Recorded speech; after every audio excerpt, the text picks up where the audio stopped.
안녕하세요. 저는 요즘처럼 출산율 낮은 이 시대에 아이를 셋이나 낳아 키운 워킹맘입니다. 사실 어릴 땐 결혼을 할 생각이 전혀 없었던 걸 떠올려 보면 참 인생사 어떻게 될지 모르는 것 같아요. 사실 제가 어릴 때부터 바람이라는 말만 들어도 온몸에 소름이 돋는 좀 유별난 아이였는데요. 그냥 바람이 많이 분다. 이래도 움찔움찔 놀랐거든요. 이 얘기를 하려면 그러니까 제가 왜 이렇게까지 바람이라는 단어에 과민 반응을 보이는 인간이 됐는지 말하려면 제 어린 시절을 안 꺼낼 수가 없어요. 솔직히 말해서 별로 꺼내고 싶진 않은 기억들이긴 한데 그래도 이제는 트라우마도 이겨내고 편하게 얘기해봐야 하지 않겠어요? 저는 아빠에 대한 건 잘 기억하지 못하는 것 같아요. 정확히 말하면 기억이 없는 게 아니라 기억하고 싶지 않은 게 더 많다고 봐야겠지요. 그래도 또렷하게 기억할 수밖에 없는 게 하나 있는데 제가 초등학교 3학년이 되던 시점부터 아빠가 바람을 피우기 시작했다는 거예요. 시작했다는 표현이 웃긴 게 그 수준이 워낙 노골적이어서 애였던 제가 모를 수가 없었거든요. 처음엔 엄마랑 저희 몰래 피웠던 것 같아요. 아빠 나름대로는 숨긴다고 숨긴 모양인데 시간이 지나니까 그럴 의지도 사라졌는지 그냥 대놓고 그랬어요. 나중에는 아예 여자를 집으로 데리고 오기까지 했으니까요. 어린애 인생에 굳이 필요 없는 기억들을 아주 성실하게 쌓아주셨어요. 제가 처음 그 아줌마를 보게 된 날도 평범한 날이었어요. 학교 다녀와서 가방 던져놓고 집에 들어왔는데 거실에 모르는 여자가 앉아 있더라고요. 학교 다녀왔습니다. 근데 아빠, 저 아줌마 누구예요? 이모야. 이모라고 불러. 아빠 직장 동료야. 어머, 네가 민지구나. 귀엽게 생겼다. 앞으로 잘 부탁해. 지금 생각하면 웃기지도 않은 장면인데 그땐 그냥 그런가 보다 했어요. 아, 직장 동료구나 하고요. 근데 그 이모라는 여자는 그날 이후로 한 달에 한두 번씩은 꼭 우리 집에 왔어요. 처음엔 올 때마다 져줄 간식 같은 것도 챙겨오길래 저도 좋았거든요. 근데 엄마 주겠다고 남기면 그럼 안 된다고 저보고 다 먹으라고 하거나 남은 건 들고 가더라고요. 그때부터 이상했던 것 같아요. 생각해보니까 귀신같이 엄마 없는 시간만 골라서 오더라고요. 엄마가 일 나간 날, 외출한 날, 딱 그 타이밍이었어요. 그리고 문제는 아이가 있는 공간에서 절대 해선 안 될 행동들을 너무 자연스럽게 했다는 거예요. 제가 이상함을 눈치챈 뒤로 이미 몇 번이나 그 장면을 보게 되어 버렸어요. 봤으면서도 너무 충격이라 너무 무서워서 못 본 척 아무 말도 못했어요. 그냥 방으로 들어가 문 닫고 숨만 죽이고 있었죠. 그게 제가 할 수 있는 전부였어요. 결국 그런 사실을 엄마도 알게 됐어요. 그날 밤 집안이 완전히 뒤집어졌죠. 원래 엄마는 따지자면 아빠기에 눌려 사는 분이셨는데 그날 엄마가 아빠한테 정말 엄청나게 화를 냈어요. 바람을 피운 것도 피운 거지만 애가 있는 데서 그런 짓을 한 게 말이 되냐고. 사람이 어떻게 그러냐고요. 저는 동생이랑 방문 뒤에 숨어서 덜덜 떨면서 그 소리를 다 들은 거죠. 근데 아빠가 엄마 말이 끝나기도 전에 손부터 대더라고요. 갑자기 소리 하나 없이 확 밀어버리는데 엄마가 벽에 부딪히면서 쿵소리가 났어요. 그 소리에 저랑 동생이 동시에 움찔했어요. 계집애가 발랑 까져서 그걸 지 엄마한테 다 일러 바쳤어? 어? 나와 김민지. 너 이 새끼 안 나와? 왜 괜한 애한테 그래? 당신이 제대로 안 치워서 내가 다 발견한 거야. 지금 당신이 화낼 군번이야? 그러니까 아빠는 엄마 밀치고 팔을 잡아 끌고 그 과정에서 가구가 넘어지고 물건이 떨어지는 소리가 났어요. 집 안이 점점 엉망이 되는데도 아빠는 멈출 생각이 없어 보였어요. 그 모습을 보면서 엄마 표정이 확 바뀌는 게 보였어요. 화가 아니라 겁먹은 얼굴이었어요.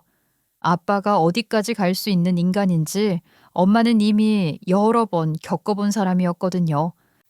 민지야, 너 여기 있지 말고 민정이 데리고 나가. 비켜. 그냥 우리 다 같이 콱 죽어버리자고. 어? 짜증나는 마누라랑 딸년들 이제 꼴도 보기 싫으니까 그냥 콱 다 같이 저 세상 가자고. 어?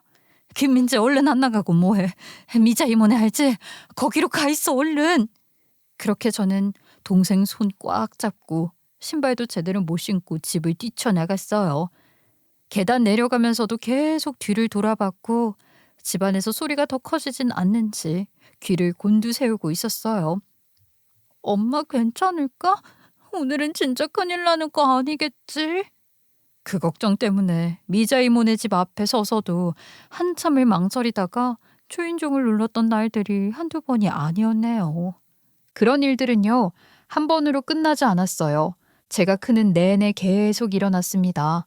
아빠라는 인간은 질리지도 않는지 맨날 집으로 상간녀 데려왔고요. 제가 머리가 좀 큰 다음에는 그 아줌마한테 우리 집에 오지 말라고 대들었다가 아빠한테 죽도록 맞은 적도 있었죠. 그런데도 그렇게 구차하게 살았던 건 우리 엄마가 혼자 벌어서 자식들을 키울 형편이 안 된다는 걸 너무 잘 아셨던 분이었기 때문이었어요. 그래서 엄마도 아빠를 놓지 못하고 어쩔 수 없이 붙잡고 사셨던 거죠. 그러다 제가 중학교 2학년이 되던 해였어요. 아빠는 집으로 상간녀를 들이는 것도 부족했는지 결국 그냥 집을 나가 버리셨습니다. 말 한마디 없이 짐을 싸서 나가는 그런 멋있는 퇴장은 아니었고요. 아주 시끄럽고 아주 추하게 나가셨어요. 그날도 엄마는 느낌이 안 좋았던 것 같아요. 아빠가 가방을 들고 현관 쪽으로 가는 걸 보고 바로 달려 나가셨거든요. 어딜 가? 지금 이 시간에 어딜 가냐고? 이 옆은 내가 또 왜 이래? 이거 나 비켜. 그년이랑 살려고 가는 거지. 말이 되는 소리를 해. 당신한테는 애들 있잖아. 어딜 가? 엄마는 문 앞에 서서 아빠를 막았어요. 몸으로 팔로 어떻게든 못 나가게 하려고요. 근데 아빠 표정은 들켰다. 딱 이런 표정? 솔직히 말해서 진짜 구차했습니다. 이거 놓으라고? 나 좀 이제 놔줘라 좀. 자식 새끼들 네 혼자서도 잘 키우잖아. 나는 이제 그만하련다. 나도 내 행복 좀 찾아가자고. 뭐? 당신 행복? 그럼 나는 우리 민지랑 민정이는 어차피 저것들도 나 아빠라고 생각 안 해. 나는 그 여자랑 새삼 시작할 거야. 그러니까 내 새끼들은 네가 알아서 키우라고. 그 말 듣는 순간 집안 공기가 싸하게 식었어요. 저는 방문 틈에서 그 장면을 보고 있었는데 심장이 쿵 하고 내려앉았어요. 그리고 아빠는 저희 쪽을 힐끗 보더니 아무렇지도 않게 말을 덧붙였어요.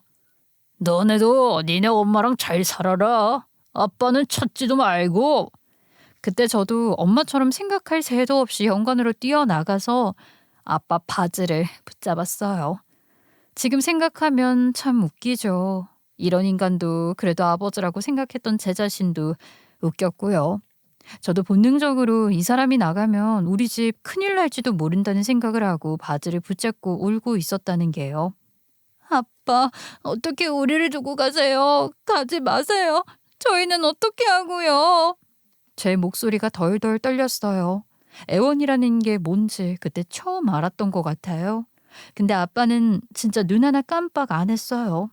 바지를 붙잡은 제 손을 툭 쳐내면서 아주 담담하게 말하더라고요. 앞으로 너네 엄마랑 오순도순 잘 살고 아빠는 찾지 마라. 그 말이 끝이었어요. 문이 닫히는 소리, 계단 내려가는 소리, 그리고 그 이후의 정적, 그게 아빠의 퇴장이었어요. 구겨진 바지를 축혀 올리면서요. 그냥 그렇게 나가버렸어요. 그날 이후로 아빠는 집으로 돌아오지 않았습니다. 그 순간 저는 이상하게도 울음이 안 나왔어요. 대신 머릿속에서 생각 하나가 딱 박히더라고요. 나는 절대 이런 인간이랑 결혼하면 안 되겠다. 그 생각이요. 그리고 바로 이어서 이런 생각도 들었어요. 만약 내 남편이 바람을 피우면 나는 절대 안 참는다. 애들까지 다 그 인간한테 떠넘기고 훨훨 날아갈 거다. 라고요. 솔직히 우리 자매를 혼자 책임감 있게 키워주신 우리 엄마, 기만하는 그런 말 같아서 입 밖으로 내본 적은 없지만요. 그때 저는 꽤 진지했어요. 그만큼 아빠라는 존재가 제 인생에 남긴 게 컸다는 거겠죠. 아빠가 나간 그날 이후로 엄마는 슬퍼할 틈도 없이 바로 현실로 들어가셨어요. 울고 앉아 있을 시간에 일부터 구하셨고 새벽부터 밤까지 일을 하셨어요. 얼마나 힘드셨을까요? 그래도 저희 앞에서는 늘 밝은 척을 하시더라고요. 엄마 괜찮아. 우리 잘 살 수 있어. 이런 말들을 입에 달고 사셨죠. 근데 저는 알았어요. 엄마가 밤마다 혼자 울고 계셨다는 걸요. 방문 너머에서 훌쩍이는 소리를 몇 번이나 들었으니까요. 그렇게 힘겨운 시절을 보내고 저는 고등학교를 졸업했고 대학에 진학했어요. 성인이 되자마자 아르바이트를 시작한 것도 솔직히 말하면 공부 때문이라기보다는 엄마 부담을 덜어드리고 싶어서였죠. 학비 벌고 용돈 벌고 그러면서 혼자 공부했어요. 그렇게 살다 보니 흔한 연애나 소개팅 같은 건 한 번도 해볼 틈이 없더라고요. 그래도 그런 걸 포기하고 취업 활동에 매진한 덕에 시간이 흘러 졸업을 하고 나서는 나름 영향력 있다는 기업에 취직도 했어요. 성실하게 일했고 그 덕에 우리 집 형편도 조금은 나아졌죠. 그래서 이제 인생 좀 잘 풀리겠다 싶어서 마음도 같이 풀어졌던 것 같아요. 그래서 28이 되던 해에 남편을 처음 만나게 됐어요. 그 사람은 아빠와는 정반대 사람이었어요. 말투도 부드럽고 행동도 다정했고 저를 대하는 태도도 늘 조심스러웠어요. 꼭 폭력적인 사람이 아니더라도 남자들 중에는 툭하면 힘자랑하는 사람들 많잖아요. 근데 이 사람은 그런 공격적인 모습이 하나도 없는 게 너무 좋았어요. 그런 모습에 저도 모르게 마음이 갔고 1년 정도 연애를 한 뒤에 결혼을 하게 됐죠. 그리고 무엇보다 제가 아빠 이야기를 조심스럽게 꺼냈을 때도 남편은 누구보다 심하게 분노하면서 제 편을 들어줬거든요. 그 모습이 참 든든해 보였고요. 사실 결혼을 결심하게 된 계기는 남편만은 아니었어요. 시부모님도 한몫했죠. 정말 좋은 분들이셨고 아들인 남편보다 저를 더 예뻐해 주시는 것 같다는 생각이 들 정도였거든요. 그래서 저는 그때 확신했어요. 나는 엄마랑은 다른 인생을 살 수 있겠다고요. 그렇게 소박하고 행복한 결혼 생활이 시작됐고 아이 셋까지 낳으면서 더 복잡한 가정이 될 거라고 믿었어요. 근데요, 제가 그 착각에서 깨어나는 데에는 생각보다 오랜 시간이 걸리지 않았습니다. 결혼하고 나서 사이가 좋았던 건지 저희 부부는 아이 셋을 연년생으로 낳았고 그때부터는 하루하루가 전쟁이었어요. 하나 키우는 것도 벅찬데 요즘 셋을 한꺼번에 키우는 집이 흔하겠어요. 그래서 육아가 마음처럼 쉬운 일이 아니더라고요. 밤이고 나아지고 잠도 제대로 못 자고 밥 먹는 시간도 엉망이고 거울 볼 여유도 없었어요. 저는 날로 수척해졌고 솔직히 거울 보면 더 스트레스였어요. 그런데 남편 얼굴은 점점 더 생기가 도는 거예요. 셋째를 낳고 한 3달쯤 지났을 때였나. 저는 여전히 육아에 파묻혀 남편은 피곤하다는 소리도 없고 퇴근하고 와서도 늘 휴대전화만 보고 있으니까 저 고운 얼굴 한 대 꼬집어주고 싶은 충동이 무럭무럭 올라왔죠. 기다리는 연락이 있는 사람처럼 남편은 틈만 나면 휴대전화를 들여다봤거든요. 화면을 보면서 혼자 희죽희죽 웃고 있기도 했어요. 그 꼴을 보고 있자니 솔직히 기분이 좋을 리가 없잖아요. 그래서 어느 날은 참다 짜증 섞인 말이 나가버렸어요. 여보, 도대체 뭐해? 당신 요즘 집에만 오면 휴대폰만 들여다보고 있는 거 알아? 나 혼자 애 셋 보느라 정신 하나도 없다고 몇 번을 말해. 핸드폰 그만 보고 첫째랑 둘째 목욕이라도 좀 시켜줘. 아, 왜 그래? 내가 노는 줄 알아? 아직 처리 못한 회사 일 하고 있는 거야. 그리고 나 밖에서 하루 종일 일하고 들어왔는데 집에 와서 핸드폰 좀 할 수 있는 거 아니야? 뭐? 당신이 언제 핸드폰으로 회사 일을 했다고 그래?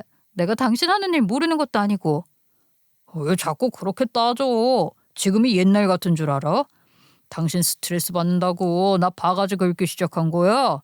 우리 결혼할 때 서로한테 화풀이하지 말자고 했던 거 기억 안 나? 그 말과 동시에 남편 표정이 싹 변하더라고요.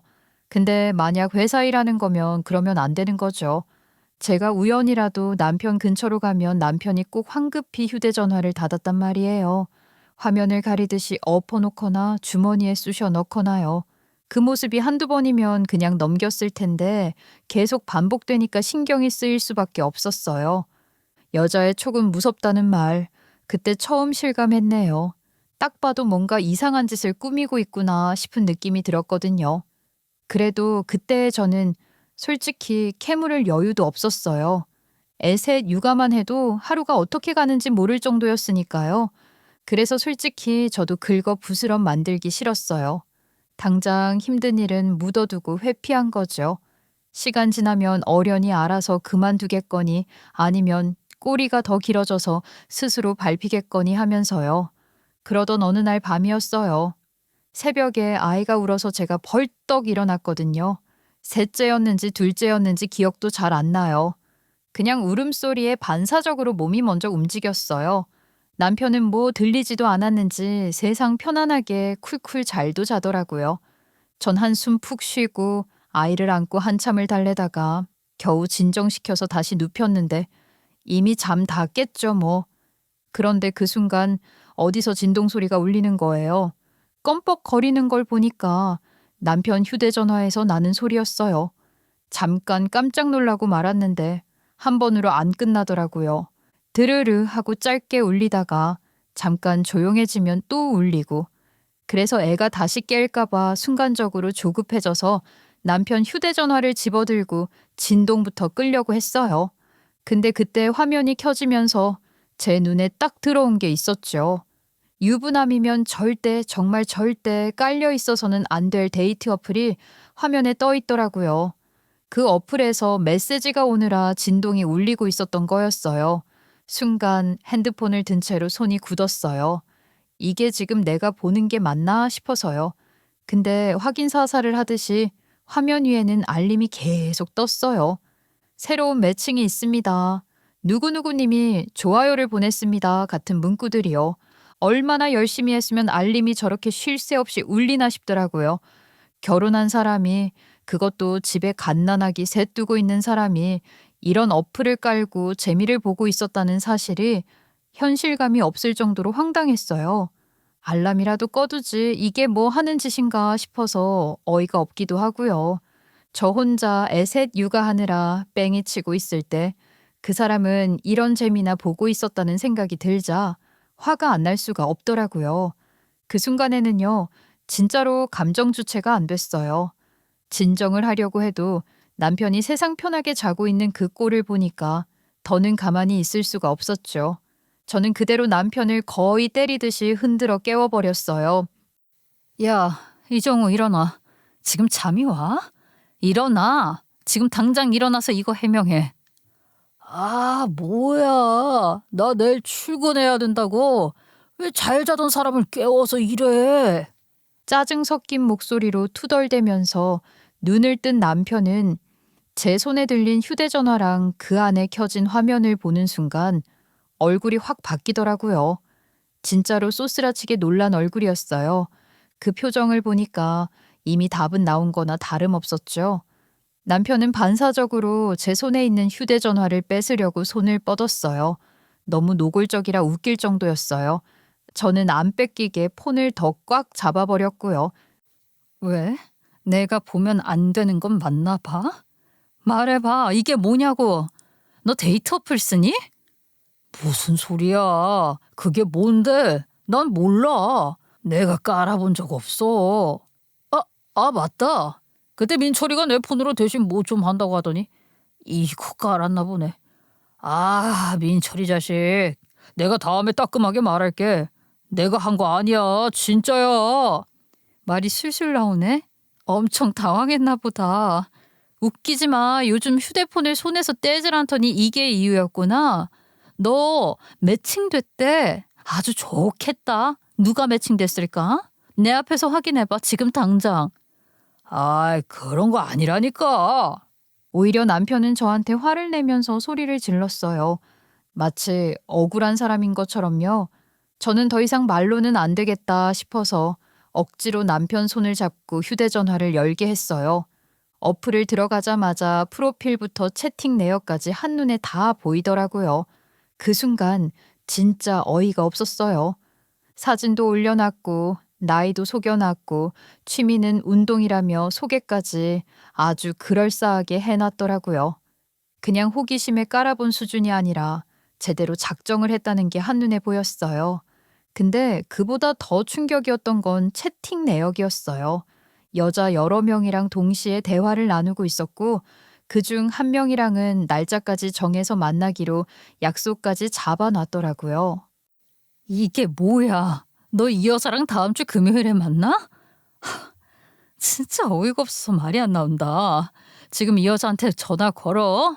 내가 직접 너 유부남이라고 말해줄 테니까 당장 걸으라고. 무슨 소리야, 여보. 모르는 여자인데 어떻게 전화를 걸어. 그리고 지금 시간을 봐. 제발 좀 그만해. 제발. 안 걸어?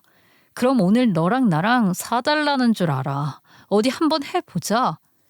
제가 끈질기게 물고 늘어지니까 남편도 더는 피할 수 없다고 생각했는지 결국 전화를 걸었어요.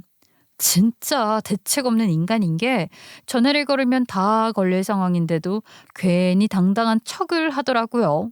속으로는 그 여자가 안 받기만을 빌고 있었을지도 모르죠. 근데 이 여자는 새벽인데도 연락을 기다리고 있었는지 바로 전화를 받더라고요. 뭐야, 갑자기 연락 안 해서 기다리면서 삐지려고 했는데 전화했네? 마음 착한 내가 용서해줘야겠다. 참나, 모르는 여자는 무슨. 심지어 이렇게 기다린다는 거 보니 꽤나 공을 들였나 보다. 이런 생각까지 하면서 남편을 째려봤더니 남편은 당황했는지 제가 말할 틈도 주지 않으려고 갑자기 이상한 소리를 하기 시작했어요. 누구세요? 응? 누구냐니? 오빠가 먼저 전화해놓고 장난치는 거야? 내가 삐질 거라고 해서 그래? 제 전화에 어플이 잘못 깔려 있는데 메시지에 온 기록이 남아 있어서 연락드렸어요. 혹시 저 아세요? 아니, 정우 오빠 뭐 하는... 모르겠네요. 왜 이런 웃기지도 않은 연극을 했는지. 그 여자가 맞춰주길 바랐던 걸까요? 근데 그 여자는 영문을 몰라 하다가 결국 이름을 말했는데 그게 남편 이름이었거든요. 정말 완벽한 자충수가 아니겠어요? 남편은 자기 이름이 나오니까 엄청 당황해선 아무 말 없이 어플 통화를 끊어버렸죠. 이미 다 들통난 상황이었는데도 남편은 끝까지 모르쇠로 일관했어요. 그러다 슬쩍 제 손에서 휴대전화를 가져가더니 화장실만 다녀와서 얘기하자면서 급하게 들어가 버리더라고요. 잠시 후 다시 나온 남편은 오히려 아까보다 더 당당한 태도로 말했어요. 자기는 정말 모르는 사람이고 이런 어플이 있는지도 몰랐다면서 변명을 늘어놓기 시작했죠. 그런데 웃기게도 그로부터 2분쯤 지났을까요? 아까 그 여자한테서 다시 어플 전화가 걸려왔어요. 안녕하세요. 제가 다른 분과 착각을 한 것 같아요. 죄송합니다. 이 꼴을 보는데 누구를 바보로 아는 건가 싶더라고요. 벌써 둘이 짜고 친 게 뻔히 보이는데 제가 모르겠냐고요. 제가 황당해서 팔짱 끼고 그냥 남편을 가만히 쳐다보고 있었어요. 그랬더니 남편은 제 눈앞에서 그 어플을 전부 지우고 휴대전화 비밀번호도 잠그지 않은 채 지내겠다고 약속하면서 이 일을 덮으려고 하더라고요. 그 순간 솔직히 마음 같아서는 바로 사달을 냈어야 했어요. 근데 약속을 잡았다는 것뿐이지 아직 진짜로 만난 건 아니었잖아요. 그러다 보니 물증이라고 할 만한 것도 애매했고 애들이 너무 어렸거든요. 그래서 저답지 않게 한 번은 넘어가 버린 거예요. 그게 얼마나 잘못된 선택이었는지는 나중에 아주 뼈저리게 알게 됐지만요. 그 일이 있고 난 뒤로요. 솔직히 몇 년은 제가 의심병 환자처럼 살았어요. 남편 휴대폰 소리만 울려도 쳐다봤고 퇴근 시간이 조금만 늦어져도 괜히 말 한마디 더 얹게 되더라고요. 스스로도 좀 지긋지긋하긴 했어요.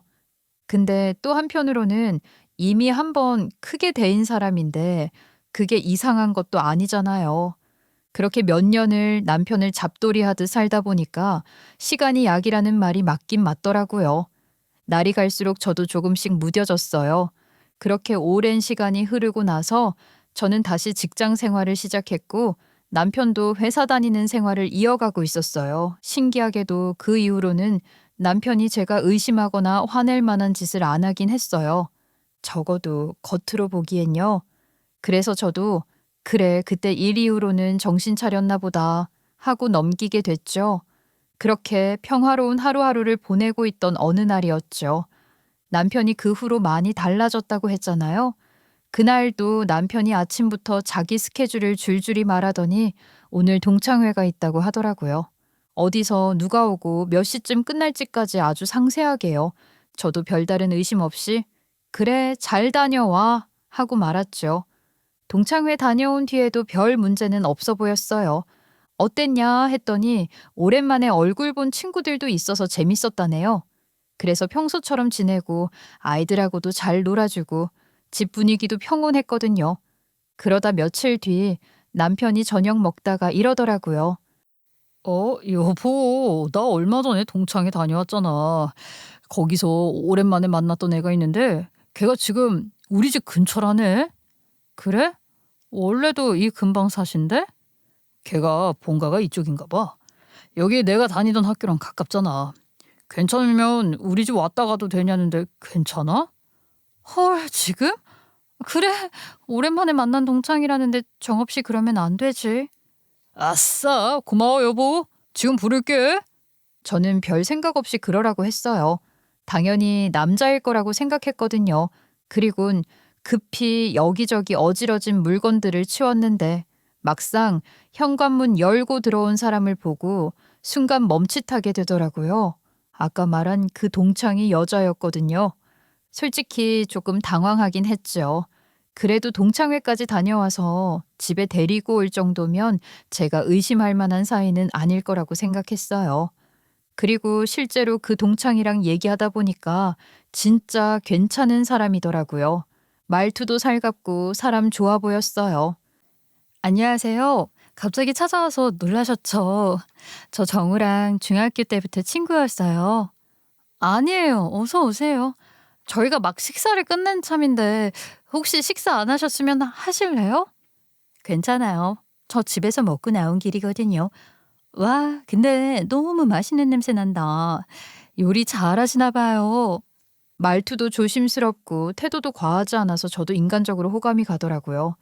게다가 남편이랑 제가 동갑 커플이었단 말이죠. 그러니 동창이라는 이 사람이랑도 제가 동갑인 거잖아요. 그래서 말도 더 잘 통하고 저도 친구 하나 생긴 기분이었죠. 그렇게 시작된 인연이었어요. 그 여자는 아직 미혼이라서 저녁에 시간이 종종 떴나 봐요. 그 이후로도 우리 집에 자주 놀러 왔어요. 처음엔 남편이 있을 때만 왔는데 나중에는 남편 없어도 저랑 이야기하고 싶다면서 혼자 오기도 했고요. 그러다 보니 저랑도 말을 트고 진짜 친구가 된 거죠.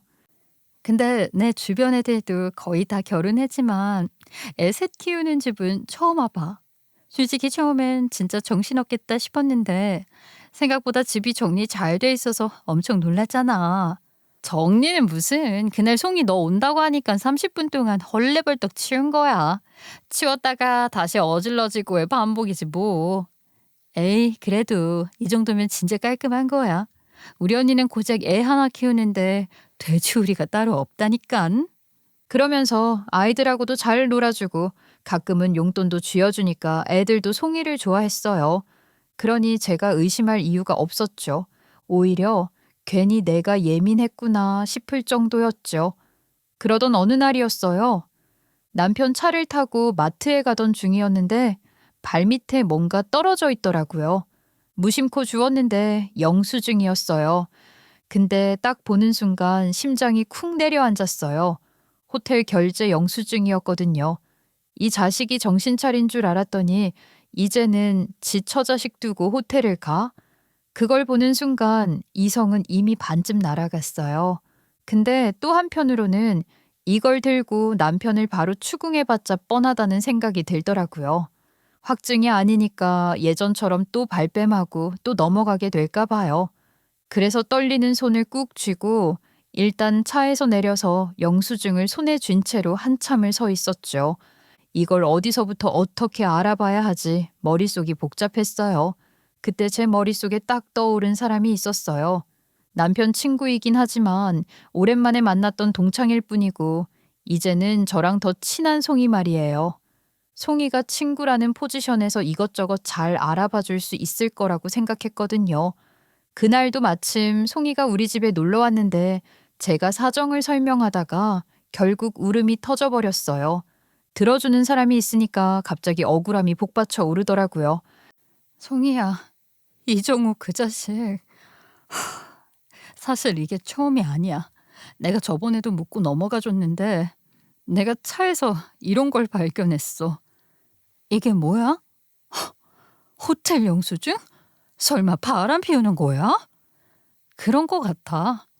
나 근데 뭐부터 해야 할지 모르겠어. 이 자식 머리털 다 뽑아버리고 싶은데 이 자식 탈탈 털어버려야 하는데 내가 뭐부터 시작해야 할지 모르겠어. 송이야, 나 좀 도와줘. 어떻게 그럴 수가 있지? 내가 알던 정우가 아닌 것 같아. 진정해, 민지야. 내가 책임지고 꼭 알아봐 줄게. 내가 상간녀 누군지 꼭 알아내서 네 앞에 척하니 갖다 줄 테니까 기다려. 이정우 미친놈. 어떻게 그런 짓을 할 수가 있어? 남편이 이러는 게 너무 화가 난다면서 자기 일처럼 분노해주는 모습이 그렇게 고마울 수가 없었어요. 그래서 저는 그날 이후로 송이랑 더 가까워졌어요. 남편의 바람에 대한 이야기를 나누면서 위로를 받으면서요. 지금 생각하면 참 웃기죠. 범인 앞에서 범인을 찾겠다고 울고 있었던 거니까요. 근데 그때 저는 진심이었어요. 너무 막막했고 누군가 제 편이 필요했거든요. 어떻게 그렇게 깜빡 속였는지 지금 생각해도 소름이에요. 제가 알고 있는 모든 정보, 제 감정 상태, 제 성격까지 다 파악한 상태에서 저를 위로하는 척 하면서 뒤에서는 요리조리 잘도 만나고 있었던 거예요. 제가 알게 된 타이밍이요. 진짜 어이가 없을 정도로 황당했어요. 그날도 송이는 아침부터 우리 집에 와 있었거든요. 둘이서 커피 마시면서 남편 얘기를 하고 있었어요. 정확히는 남편 바람 이야기요. 송이는 제 앞에서 같이 욕해주고 같이 화내주고 같이 신세 한탄을 해줬어요. 그러다 현관에서 도어락 소리가 났고 남편이 들어오길래 말하던 걸 자연스럽게 멈추고 저는 아무 일 없다는 얼굴로 일어났어요. 아직은 남편한테 숨기고 송이랑 알아보고 있는 중이었으니까요. 당신 왔어? 오늘도 송이 와 있었어. 송이야, 저녁 먹고 가. 오늘 반찬 좀 해놓은 게 있어서. 아, 그래도 돼? 그럼 내가 밥 시간까지 붙잡고 있었잖아. 송이는 웃으면서 고개를 끄덕였고 남편도 별말 없이 신발을 벗고 들어와서 송이랑 인사를 하더라고요. 저는 부엌으로 들어가서 저녁 준비를 시작했는데 이상하게 거실이 너무 조용하더라고요. 거실에서 송이가 애들이랑 놀아주고 있으면 그 소리가 꽤 큰 편이었는데 뒤를 돌아보니까 거실에 애들만 있는 거죠. 이상하다 싶어서 제가 큰 소리로 불렀어요. 여보, 송이야, 뭐해, 둘 다? 그러자 남편이 급하게 대답을 했어요. 나 잠깐 옷 좀 갈아입고 있어. 그 말만 하고 혼자 안방에서 나오는 거예요. 제가 눈살을 찌푸리면서 물었죠. 송이는? 몰라. 나 들어가자마자 옷 갈아입어서 모르겠는데? 화장실 갔나?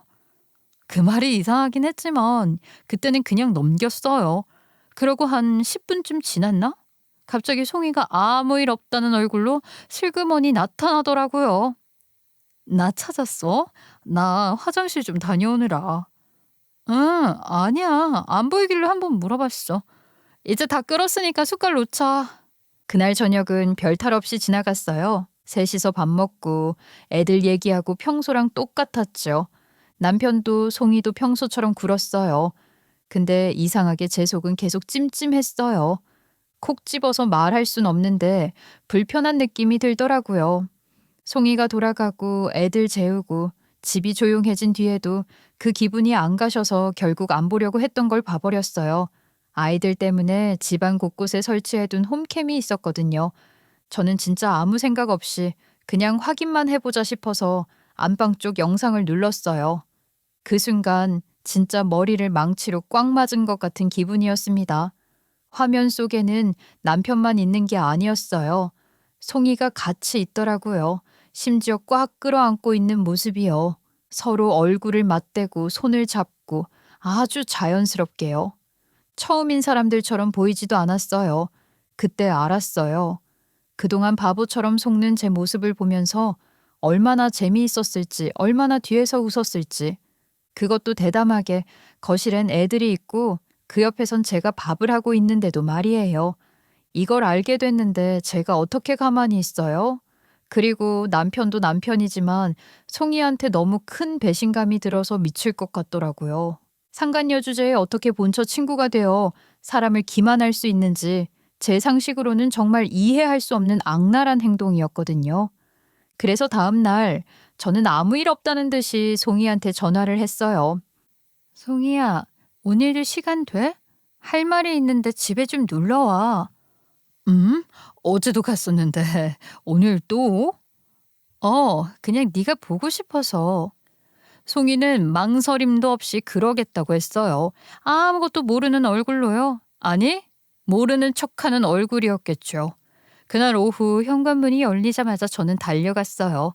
말도 없이 그냥 머리채를 확 휘어잡았죠. 야, 뭐야, 너 미쳤어? 그래, 난 미쳤다. 너 같은 년을 친구라고 생각한 내가 미쳤지. 갑자기 불러내더니 왜 이래? 미친 거 아니야? 나한테 화풀이 하는 거야, 지금? 화풀이? 이 년이 미쳤나? 내가 화풀이를 왜 해? 네가 바로 그 년인데. 왜? 안 들켰으면 계속 나 속이면서 살 생각이었어? 그제야 송이 표정이 바뀌더라고요. 아, 얘도 이제 알았구나 싶은 얼굴로요. 그러더니 송이도 제 머리채를 잡고 같이 흔들었어요. 원망하려면 바보 같은 너 자신을 원망해. 그리고 너보다 나를 더 좋아하는 네 남편을 원망하라고. 뭐? 왜 엄한 데다 지랄이야. 선택받은 건 나야. 그 말 듣는 순간 진짜 눈이 돌아가더라고요. 저를 농락하고 바람을 피우고도 당당한 그년을 보니 화가 솟구쳤어요. 그렇게 서로의 머리가 다 뽑힐 정도로 흔들어댄 뒤에 지칠 때쯤 제가 먼저 얘기를 했습니다.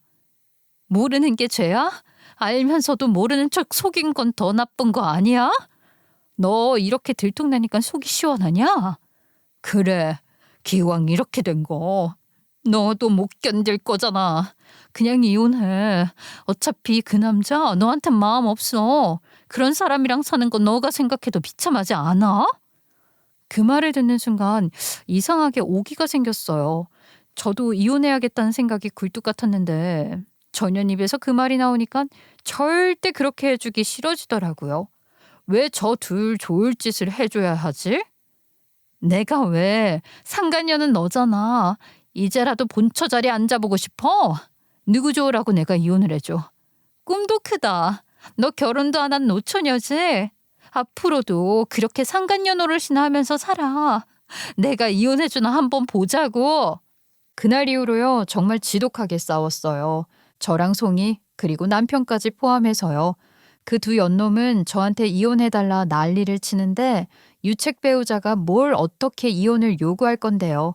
머리 뜯고 소리 지르고 감정 다 쏟아내면서 진짜 더럽게도 싸웠네요. 근데 그렇게 싸우다 보니까 보이더라고요. 애도 가족도 같이 산 세월도 다 무시한 채 남편이 끝까지 챙기는 건 그 여자 하나뿐이라는 게요. 그제야 현타가 왔어요. 그래서 결국 이혼 소송이랑 상간 소송을 동시에 걸었고 그 지독한 싸움을 1년간 한 뒤에야 마침표를 찍게 되었죠. 남편의 외도 때문에 시작된 이혼이었으니까 솔직히 저는 쉽게 끝날 줄 알았는데 생각만큼 깔끔하게 뚝딱 처리되지는 않더라고요. 꽤 힘들었지만 그래도 결과만 놓고 보면 법적으로는 제 쪽이 훨씬 유리하게 끝나긴 했습니다. 이혼 재판에서 남편은 양육권을 포기했어요. 아이들이 저랑 더 유대감이 있다는 걸 모를 리 없었겠죠. 그리고 솔직히 저도 말도 안 되는 상간녀 계모 밑에서 아이들이 크는 꼴은 죽어도 보고 싶지 않았어요.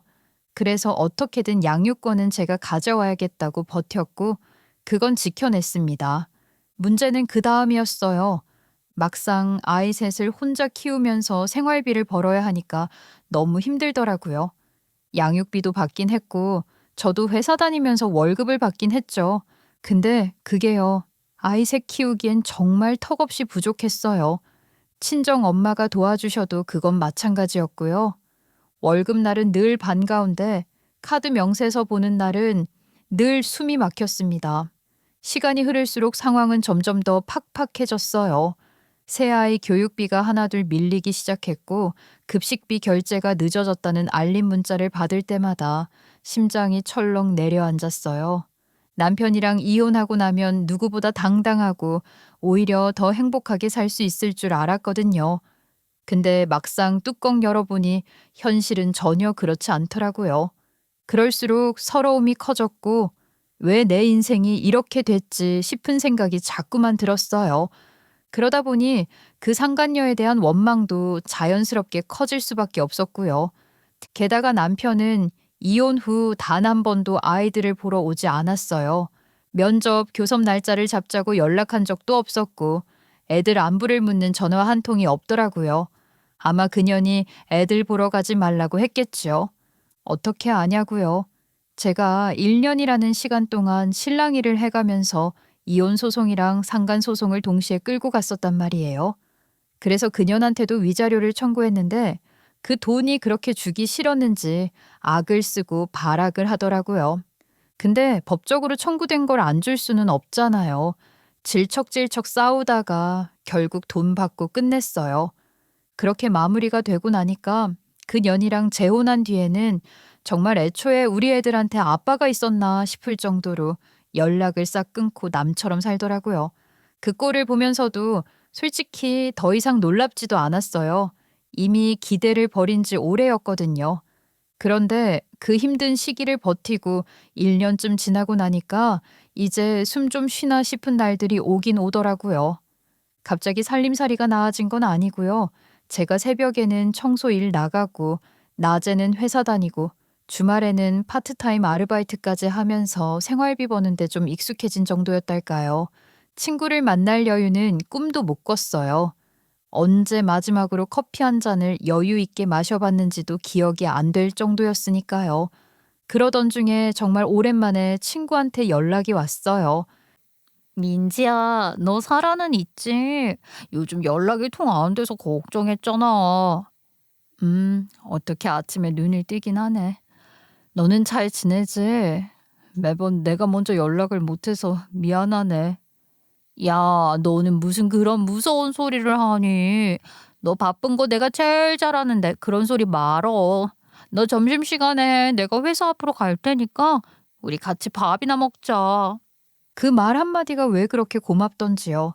고맙기도 하고 한편으론 괜히 미안한 마음도 들었어요. 제가 힘들게 사는 걸 잘 아는 친구였거든요. 제가 미안해하는 걸 알았는지 그 친구가 밀어붙이듯이 약속을 잡고는 같이 밥을 먹게 됐죠. 그리고 제 얼굴을 보자마자 우리 오늘 꼭 보양을 해야 한다면서 삼계탕 집으로 끌고 들어갔어요. 웬 삼계탕이야? 에이구, 우리도 이제 이런 거 먹을 나이인가 봐. 너 얼굴 보니까 몸보신 시켜줘야겠는데 마땅히 생각나는 게 없네. 점심시간이라 어딜 가든 붐빌 것 같기도 하고. 저기 넓어 보이니까 이거라도 먹자. 오늘은 이 언니가 쏜다. 추우니까 뜨끈한 국물이 땡기긴 한다. 고마워. 잘 먹을게. 그렇게 친구랑 밥을 먹으러 들어간 식당에서 전 남편 놈이랑 그 상간녀를 마주치게 될 줄은 정말 꿈에도 몰랐어요. 세상이 좁다곤 하지만 그렇다고 이런 식으로 마주칠 확률까지 생각해 본 적은 없었거든요. 같은 동네에 살고 있었고 이혼한 뒤에 그냥 연만 끊고 살았을 뿐이니 언젠가 한 번쯤은 보게 될 수도 있겠다는 생각은 했지만 막상 눈앞에 나타나니까 속이 확 뒤집히더라고요. 저는 숟가락 들고 있다가 잠깐 멈칫했고 친구는 제 표정을 보고 바로 눈치를 챘어요. 야, 민지야. 저기 저 사람 혹시? 맞아. 와, 진짜 재수없다. 그냥 나갈까? 아니야. 굳이 우리가 피할 이유는 없잖아. 밥이나 먹자. 그때는 그냥 모른 척하고 조용히 먹고 나가고 싶었어요. 친구도 오랜만에 만났는데 괜히 분위기 망치고 싶지 않았고요. 그래서 고개 숙이고 밥만 먹고 있었는데 저쪽 테이블에서 힐끔힐끔 시선이 느껴지긴 하더라고요. 아마 생각이 있다면 저기도 그냥 지나가겠지 싶어서 애써 모른 척했어요. 다행히 그 년놈이 먼저 계산하고 나가는 걸 보고 속으로 안도했죠.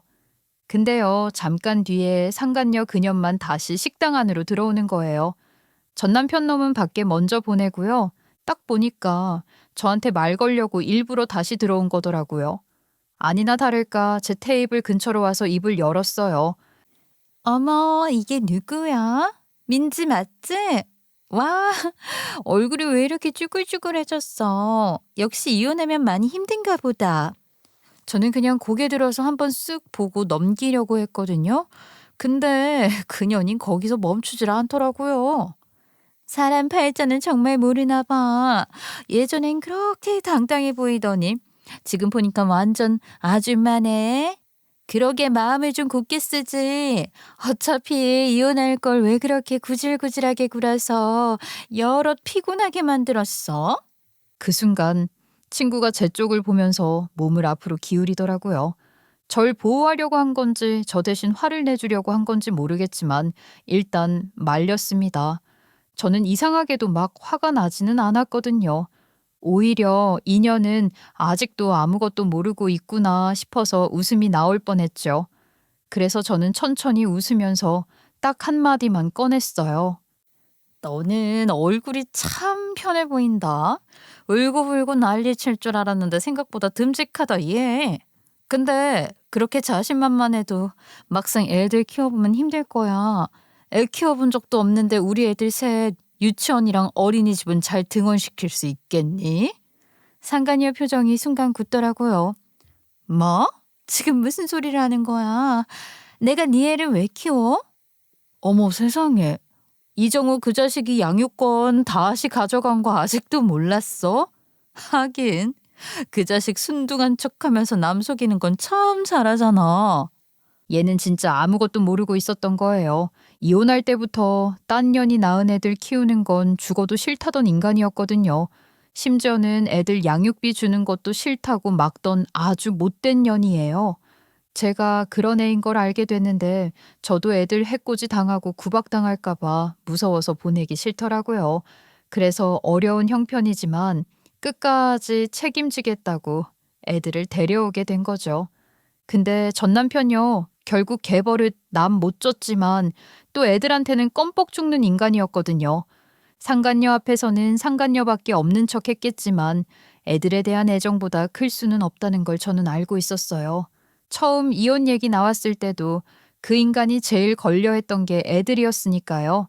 반대로 그 상간녀는요. 애들은 버리고 자기 애 새로 낳을 생각만 하고 있었어요. 그렇게 새로 애 낳고 전 남편 재산이랑 전 시모 사랑이랑 다 자기 몫으로 만들 생각이었겠죠. 그래서 더더욱 우리 애들 존재 자체를 불편해했을 거고요. 전 남편은 겉으로는 상간녀한테 양육권도 가져오지 않을 거고 양육비도 안 주고 버티겠다고 말해놓고 뒤에서는 저랑 합의해서 전 시어머니 통장을 통해 애들 양육비를 몰래 보내고 있었고요. 시어머니 역시 손주 사랑이 어디 가겠어요. 이혼하고 나서도 애들 보러 자주 오셨었는데 그 모든 거를 상간녀 혼자만 모르고 있었던 거예요. 이혼할 때 전 남편 걔가 뭐라고 했는 줄 아세요? 상간녀가 애들을 양육하는 건 죽기보다 싫어하니 연락도 만나지도 말라고 했다고 이야기를 하면서 양육권을 저한테 1년만 양도하겠다 하더라고요. 솔직히 애들 양육하는 게 애착 관계도 중요하지만 돈이 정말 중요하잖아요? 애들이 저랑 있는 시간이 길었긴 했지만 그렇다고 아빠를 싫어하는 것도 아니었고요. 저보단 아니었어도 오히려 좋아하는 편이었죠. 그래서 저도 일단 그렇게 하기로 했는데 1년 맡아 돌보는 동안 제 형편이 너무 안 좋아진 거죠. 덩달아 애들이 고생하는 걸 보고 전 남편이 이제는 안 되겠다 싶었는지 얼마 전에 데려간 참이었어요. 얘 혼자 아무것도 모르는 것 같길래 그냥 만난 김에 다 얘기해줬습니다. 그래야 얘도 상황 파악 빨리 하고 우리 애들 돌볼 준비하지 않겠어요? 지금 상욱이 없다고 이간질하는 거지? 나는 그런 소리 한마디도 들은 적 없어. 네가 지금 네 형편 안 되니까 떠넘기려는 거 아니야. 갑자기 애 셋을 나보고 키우라고? 떠넘기다니 표현이 좀 그렇다 얘. 근데 어쩌지? 그건 우리들이 이혼할 때부터 이미 합의된 거였어. 뭐? 이혼할 때부터? 말이 되는 소리를 해. 무슨 합의를 했다는 거야? 양육권 1년만 나한테 두고 그 다음엔 애 아빠가 데려가는 거지 뭐야. 근데 몰랐구나. 나한테는 양육비도 필요 없다고 했거든. 양육권만 넘기고 한 달에 애들 2번 보는 걸로 이야기 다 끝났어. 너한테 말 안 하고 그냥 강행하려나 보다? 상간녀 표정이 점점 따라오질 못하더라고요. 이해를 못한다기보단 이해하고 싶지 않은 얼굴이었어요. 말도 안 돼. 그럼 우리 애는? 나 임신했어. 그래서 이제 곧 결혼도 정식으로 하기로 했단 말이야. 애가 생겼는데 그럼 우리 애 봐야지. 무슨 네 애 셋을 내가 키워? 그 말을 듣는 순간 저도 모르게 웃음이 터졌어요. 참다 결국 소리가 나더라고요. 식당 안에서 사람들이 힐끔 쳐다봤는데도 멈출 수가 없었어요. 진짜 웃긴 말이었거든요. 뭐라고? 왜 웃어? 지금 웃을 상황이야? 아니, 그냥 용케 임신을 했네 싶어서. 아니면 혹시 또 다른 남자랑 바람핀 거야? 지금 무슨 소리 하는 거야? 너가 그렇게 사랑하는 그 자식 말이야. 정자 기형 있는 거 몰랐어? 뭐? 말이 되는 소리래. 그럼 너는 애셋을 어떻게 낳았는데? 우리는 당연히 시험관 했지. 걔 정자 80% 이상이 꼬리가 잘려 있어서 매번 골라서 써야 했거든. 때마다 찾아서 하느라 죽는 줄 알았는데 용케 셋이나 낳고 문 닫았다 얘. 그런데 병원에서 마지막 검사 때 아마 이제는 임신 어려울 거라고 했는데 신기하다. 너 어떻게 임신했어? 그 질문에 상간녀는 아무 대답도 못했어요. 얼굴이 하얗게 질리더니 그대로 의자에 털썩 주저앉더라고요. 걔가 여태까지 미혼이었고 자기 가족을 얼마나 갖고 싶어 했는지 제가 알고 있었거든요. 그래서 더더욱 그 표정이 생생했어요. 그런데요, 아이는 진짜 전 남편 애가 맞다더라고요. 사랑의 힘이 대단하긴 한가 봐요. 그 말 듣고는 솔직히 조금 김이 새긴 했어요. 더 콩가루가 됐으면 아주 꼴보기 좋았을 텐데 말이에요. 아, 몰랐구나. 그런 놈은 보통 비밀로 하긴 해. 그치? 그러니까 전 시어머니도 아직도 우리 애들 보러 그렇게 자주 오시는 거잖아. 손귀한 집 아들 셋이야. 그게 그렇게 쉽게 끊어질 줄 알았어? 양육비니 양육권이니? 이제 네가 다 감당해야 할 텐데 어쩌니? 상간녀는 저를 보면서 입술만 달싹거리고 있더라고요. 그 모습 보니까 이상하게 옛날 생각이 문득 떠올랐어요. 그래서 저도 모르게 마지막으로 한 말엔 진심이 조금 담겨버렸습니다. 그런 집인데 너가 못하겠다 하면 바로 소방 맞지 않을까? 어쨌든 힘내봐. 나도 이제 좀 편하게 살아보겠다 너 덕분에. 살다 상간녀 덕을 다 보네. 진짜 그 말이었어요. 살다 상간녀 덕을 다 보내 싶더라고요. 아빠 바람 피우고 집 나가던 날 엄마가 애들 붙들고 울던 모습 보면서 속으로 다짐했었잖아요. 나는 저렇게 안 살아야지. 그런 일 생기면 애들도 두고 그냥 나 혼자 살아야지. 하고요. 근데 막상 제 인생에 똑같은 일이 닥치니까요. 저도 애들 생각 때문에 이혼도 미루고 버티고 결국 애 셋을 데리고 나왔더라고요. 그러다 또 제 형편이 무너지고 애들이 고생하는 걸 보니까 다시 애들을 아빠 쪽으로 보내는 선택을 했고요. 아이들을 위한 결정이었는데 동시에 그게 제 살 길이기도 했어요. 그렇게 돌아 상간녀 덕을 보고 제 살 길까지 찾게 된 거죠. 상간녀는 그 자리에서 결국 사색이 돼서 말 그대로 거품 물고 쓰러졌어요. 사람들 소리 지르고 종업원 뛰어오고 난리였는데요.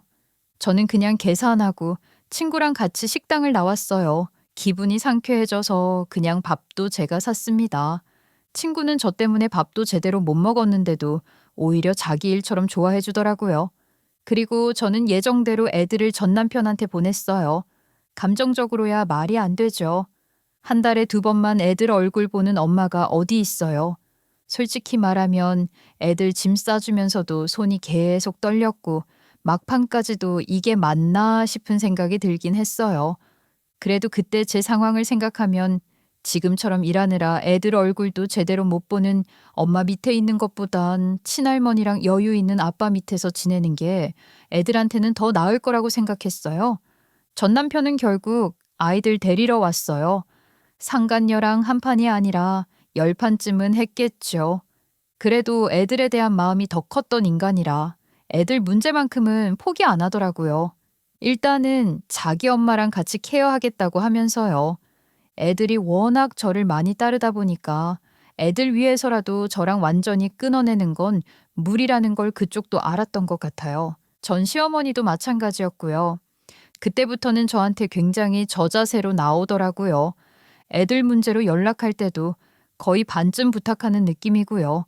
그럼 그 상간녀는 어떻게 됐냐고요? 그 여자는요, 제가 그날 식당에서 한 말 듣고 쓰러졌다가 정신 차리자마자 전 남편을 찾아가서 깽판을 쳤다더라고요. 무슨 자신감인지는 모르겠는데 자기는 핏줄이네 하나 생기면 애셋을 이길 수 있다고 생각했던 모양이에요. 한심하죠. 애를 그렇게 갖고 싶어 하더니 더 많이 낳고 싶었었나 봐요. 첫째 임신이 됐긴 했지만 그 후는 어려운 거 아니냐고 정작 기형 숨긴 거 가지고 법적으로 문제 삼겠다고 발악을 했대요. 심지어 애들 데리고 오거나 애들한테 단일원이라도 쓰면 가만 안 두겠다고 했다나 뭐라나. 그 말 듣고 전 남편이랑 전 시어머니가 가만히 있었을 리가 없죠. 결국 남편의 치부까지 다 드러난 상황에서 그 여자랑 계속 갈 이유가 없다고 판단했는지 임신한 애도 수술로 정리하고 관계도 끝냈다고 들었어요. 애초에 혼인신고도 안 하고 사실혼처럼 살던 사이였어서 정리 자체는 생각보다 깔끔했다고 하더라고요. 웃기죠. 상간녀 걔는 그렇게 자기 가정 차리고 싶어 했으면서 결국 애도 관계도 다 놓고 혼자가 된 거예요. 그 뒤에는요, 그 상간녀가 저한테까지 찾아온 거 있죠? 걔가 뭐라고 했는지 아세요? 야, 김민지, 이 더러운 년, 내가 그냥 넘어갈 줄 알았어? 너 때문에 내 인생 이렇게 된 거잖아. 내가 너한테 손해배상 청구할 거니까 돈 착실히 모으고 있어. 알겠어? 내가 이상욱 그 자식한테도 소송 걸 거야. 너네 다 내가 가만 안 둘 거라고. 그래? 너가 나한테 손해배상을? 대단하다. 무슨 손해를 봤다고 할 건데? 너 지금 이상욱이랑 다시 붙어먹는 거잖아. 아니면 왜 갑자기 애들 다시 데려가고 시어머니가 너 편을 들어? 안 봐도 비디오야. 네가 다시 기어 들어간 거잖아. 불쌍한 척 애들 핑계대고 구질구질한 년? 내가 가만히 안 둘 거야. 혼자 소설을 쓰고 있구나. 그래, 네 하고 싶은 거 다 해봐라. 돈도 없는데 패소할 소송은 왜 거는지 모르겠다. 이런 상태를 보고 있으면 말 그대로 천년의 사랑도 식지 않겠어요? 게다가 전 남편도 막상 같이 살아보니까 별로였는지 1년 남짓 지나고 나서는 전 남편 태도도 완전히 식었고 그렇게 버려졌다는 게 제가 들은 후문이에요. 사실 이런저런 얘기 저는 일부러 듣고 싶지 않았어요. 근데 애들 문제로 전 시어머니가 연락하면서 하나하나 다 말해주더라고요. 안 들어도 될 얘기까지요. 그렇게 다 듣고 나니까요. 뭐랄까, 통쾌하다기보다는 진짜 인과응보라는 게 있긴 있구나 싶은 마음이 먼저 들었어요. 이제야 좀 발 뻗고 잘 수 있겠다 싶기도 했고요. 저는 아이들 보내고 나서야 비로소 숨 좀 돌리게 됐어요. 쓰리자까지 뛰던 생활도 하나씩 정리했고 지금은 나름 제 리듬을 찾아가면서 살고 있어요. 그래도 저도 엄마니까요. 나중에 큰돈 필요하게 되면 보태주려고 애들 위한 저금도 다시 시작했고요. 친정 엄마랑 같이 살면서 이젠 다시 제법 사람 사는 것처럼 지내고 있어요. 정의가 뭐 거창한 건지는 모르겠어요. 근데 적어도 남 인생 짓밟고 얻은 행복이 오래가진 않는다는 건 확실히 봤거든요. 그래서 이제는요. 괜히 욕심 부리지 않고 그냥 성실하게 착하게 제 몫만큼 살 생각이에요. 제 이야기 끝까지 들어주셔서 감사합니다.